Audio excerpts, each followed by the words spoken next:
ในตอนบ่ายวันที่18มิถุนายน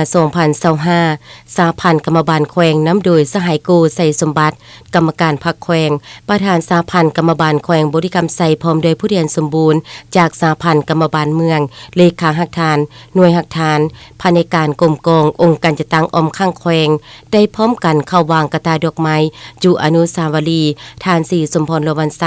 และอนุสรณ์สถานประธานไกรสนพรหมวิหารผู้นำที่แสนเคารพรักของปวงสุลาวทางชาติ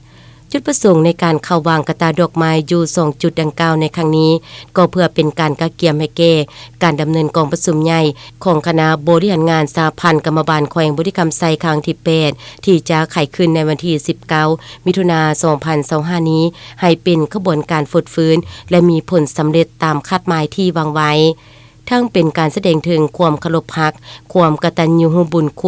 คุณงามความดีน้ำใจต่อสู่เจ้าประธานและบ่ยอมจำนวนของนักรบปฏิวัติในเมื่อก่อนที่ได้เสียสละชีวิตเลือดเนื้อเหื่อแห้งเพื่อภารกิจปฏิวัติศาสตร์อย่างองค์อาจกล้าหาญภายใต้การสินำพาของพรรคประชาชนปฏิวัติลาวจนได้รับความเป็นเอกราชอิสรภาพอธิปไตยและพื้นแผ่นดินอันครบถ้วนมาถึงทุกวันนี้